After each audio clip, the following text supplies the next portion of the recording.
लगेगा।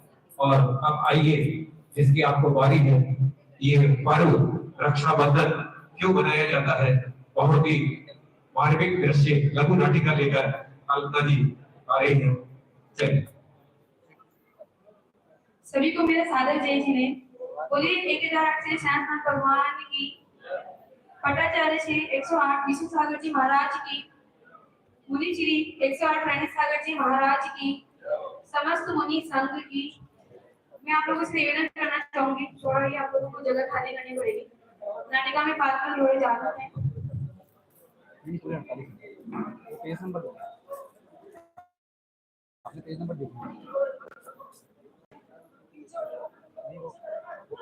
आज मैं आप लोगों के सामने इन छोटे छोटे कलाकारों के द्वारा अब तक हम रक्षाबंधन की कहानी को शास्त्रों में पढ़ते आ रहे हैं, सुनते आ रहे हैं, पर आज यह कहानी आपको एक लघु रूप में दिखाने जा रहे हैं। पढ़ रही योग्य आदर सत्कार करना अपने साथ आई प्रसिद्धि मुनिवर श्री युक्त विष्णु कुमार, जिनका यह शास्त्रों के भीतर काया निर्मल अपराध था। इसी तरह हमारी नाटिका शुरू होती है।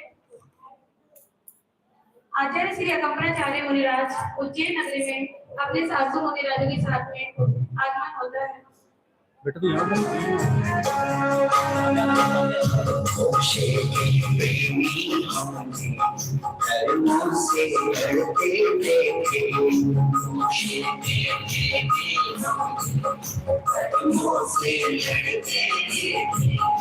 कमल सोने वाले सोनी पर चलते देखे, कमल सोने वाले सोनी पर चलते देखे।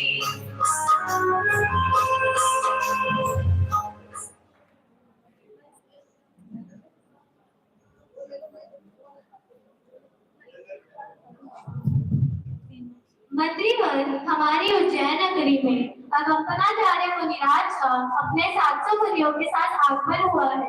हमारी इच्छा उनके दर्शन की हो रही है, इसलिए आप मुख्यमंत्री दर्शन हेतु हमारे साथ चलिए। जो आज्ञा महाराज। महाराज का आदेश ना होगा तो मैं तो कभी भी इन ढोंगी साधु के पास नहीं जाऊँ। बात तो आपने सही कही, मुझे भी आप इस बट्टे में इनके बीच में अच्छे लग रहे थे, क्योंकि ये सब कलर नमोस्तु महाराज जी। बेटा तू यहाँ ना बीच में ना घुस रही थी। राजा वर्मा मुनिराज के दर्शन के लिए जाते हैं तो ज्ञान ध्यान में लीन मुनिराज मौन तो थे और उन्हें मुनियों की यह शांत और मुद्रा और रिश्वत पर देखकर अत्यधिक प्रभावित होते हैं, पर इसी के साथ उनके मंत्री उनके भाव दुष्प्रवृत्ति के हो जाते हैं। महाराज इन ध्यान मुनियों को कोई ज्ञान नहीं, इसलिए ये तप करने का और मौन रहने का ढोंग कर रहे, क्योंकि मौन मूर्खस्य लक्षण। इस प्रकार निंदा करते हुए वापस जा रहे थे, तभी उन्हें रास्ते में श्री सूरसागर जी मुनिराज सामने से आते दिखते हैं। नमोस्तु महाराज।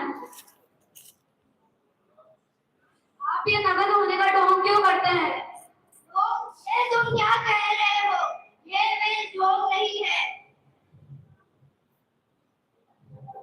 क्या तुम सबके सामने नग्न वेश धारण कर सकते हो? क्या तुम सामने ये सोच स्वयं कर सकते हो?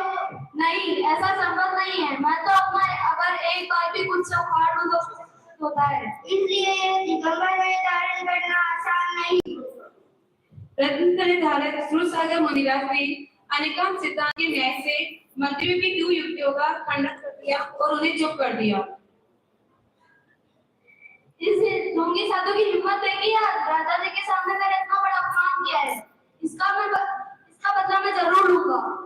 ये मंत्री जी, हम आपके साथ हैं, उस मंत्री को तो सिखाना ही पड़ेगा। तो कार्य में विलंब क्यों? आज इसका काम तमाम कर देते हैं। रात्रि के समय चारों मंत्री मुनिराज को मारने के लिए ध्यान में बैठे मुनिराज पर प्रहार करते हैं।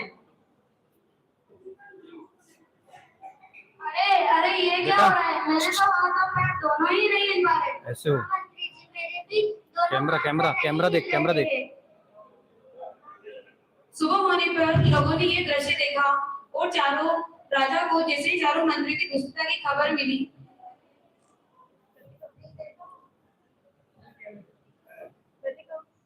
मंत्रीगण, आप लोगों ने बहुत ही बड़ा पाप किया है, जिसकी सजा आपको जरूर मिलेगी। मैं आपको अपने नगर से निष्कासित करता हूँ। उज्जैन से निष्कासित किए जाने के बाद ये चारों मंत्री भटकते भटकते हस्तिनापुर नगरी पहुंचते हैं और वहां के राजा पद्मराय से भेंट करते हैं ताकि वह उन्हें अपने राज्य में शरण दे सके। बलि जी, हमें सिगरत नामक राजा बहुत दिनों से परेशान कर रहा है। अगर आप उन्हें युद्ध में हरा देते हैं तो हम आपको अपने राज्य का मुख्यमंत्री बना लेंगे। महाराज, आप जैसा चाहेंगे वैसा ही होगा।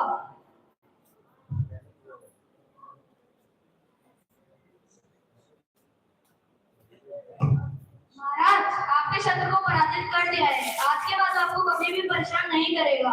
आज तुमने मुझे बहुत बड़ी खुशखबरी दी है। आज तुम मुझसे एक अपना वर मांग लो। हे राजन, जब आवश्यकता होगी तब मांग लूंगा। इसी के साथ अगम्बराचार्य मुनि देश देशांतर विहार करते हुए हस्तिनापुर नगरी पहुंचते हैं और उनके आगमन की सूचना पाकर मंत्री बलि और उनके सहयोगी भय से कांप उठते हैं। अरे, ये डोंगी साधु यहाँ पे आ गए। अगर उन्होंने मेरे उज्जैन के पाप का वर्णन यहाँ के राजा से कर दिया तो राजा पद्मराय भी मुझे उनके राज्य से निकाल देंगे। हे राजन, आपने एक वचन दिया था। मैं वचन में आपका राज्य 7 दिनों के लिए चाहता हूँ। मुझे यज्ञ करवाना है। अरे, ये तुम क्या कह रहे हो? ये करना संभव नहीं है। फिर भी हम वचन से पीछे नहीं हटेंगे। हम तुम्हें अपना राज्य 7 दिन के लिए सौंपते हैं। मंत्रीगण, बहुत अच्छा अवसर मिला है। आप सब मिलकर बलि यज्ञ की तैयारी करें, जिसके लिए आप बदबूदार हड्डियों और अन्य चीजों की व्यवस्था करें। मंत्री बलि के बाद उनके सहयोगी मंत्री दुर्गंधित वस्तु, मांस इत्यादि सामग्री की व्यवस्था करने चले जाते हैं और मुनियों के चारों ओर उनके घोर उपसर्ग की तैयारी करने लगते हैं। ये कौन से मुनि आज अकेले बैठे हैं?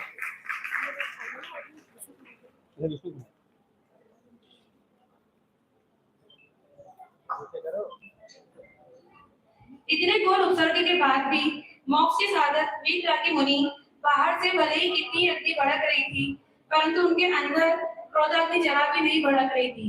मुनिराज का जब तक उत्सव दूर नहीं हुआ तब तक श्रावकों ने अन्न जल का त्याग कर दिया। अन्य संघ के आचार्य महाराज ने निविद ज्ञान से पता लगाया कि यह क्या हो रहा है।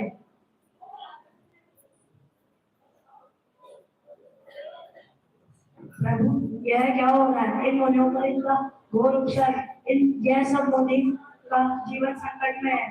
प्रभु, क्या इनको बचाने का कोई उपाय है? इन मुनियों को बचाने का एक ही उपाय है। इन मुनियों को केवल विष्णु भगवान को ही बचा सकते हैं, क्योंकि उनके पास बिटिया है। चुलक जी जब विष्णु कुमार मुनि के पास जाते हैं तो वे आत्मसाधना में इतने लीन रहते हैं कि उन्हें अपने पास प्राप्त विद्या लब्धि का भी ज्ञान नहीं होता है। मुनिवर, इन सब मुनियों पर आए अक्षर को आपके पास विद्या लब्धि है। इन सब मुनियों पर आए अक्षर को आप दूर कर सकते हैं। मुनि विष्णु कुमार हस्तिनापुर के राजा के भाई हैं जो मुनि पद पर अक्सर होते हैं और एक भाई राजा बन जाता है। अरे भाई, तुम्हारे राज्य में कैसा अनर्थ हो रहा है? प्रभु, अभी मैं लाचार हूँ। राज सत्ता अभी मेरे हाथ में नहीं है। ये कार्य भी मुझे ही करना होगा। संपूर्ण बात जानकर विष्णु कुमार मुनि ने 700 मुनियों की रक्षा के लिए मुनि बना छोड़कर एक ब्राह्मण का रूप धारण कर लेते हैं और एक याचक के रूप में राजा पद्मराय के मंत्री जो राजा बन के बैठा है बलि के समक्ष प्रस्तुत होते हैं। अरे ब्राह्मण याचक, वो भी मेरे यज्ञ के समय आपने इस समय आकर यज्ञ की शोभा बढ़ा दी। अब आप मुझसे कुछ भी मांग लीजिए। मुझे बस 3 पेड़ की जमीन चाहिए जिसे मैं अपना कह सकूं। बस इतनी सी बात, आप 3 पग जमीन नाप लीजिए। जैसे ही विष्णु कुमार मुनि को जो ब्राह्मण रूप धारण कर रखा था उन्हें 3 पेड़ जमीन नापने का मौका मिला और यह अवसर में उन्होंने एक पेड़ में पूरा सुमेरु पर्वत नाप लिया और दूसरे पेड़ में संपूर्ण मानसरोवर पर्वत नाप लिया और तीसरा पेड़ बताबली। हे ब्राह्मण देव, मुझसे अज्ञान में बहुत बड़ी भूल हो गई, आप मुझे क्षमा करें। हमें माफ करें, हमें क्षमा करें प्रभु, हमने आपको पहचाना नहीं। माफ करें। आज से आप सभी ये नियम लीजिए कि किसी भी विभागी साधु को गलत नहीं करेंगे। हाँ, हमें क्षमा करें और आत्मकल्याण की मार्ग पर आत्मकल्याण अहिंसा मार्ग स्वीकार करें। इतना कहकर विष्णु कुमार मुनि ने वापस से अपना मुनि वेश धारण कर लिया और उनके सभी मंत्रियों ने उनके सामने अस्त्र शस्त्र का त्याग कर दिया और उनकी कथना अनुसार उन्होंने मुनियों के ऊपर आए उपसर्ग को भी दूर कर दिया।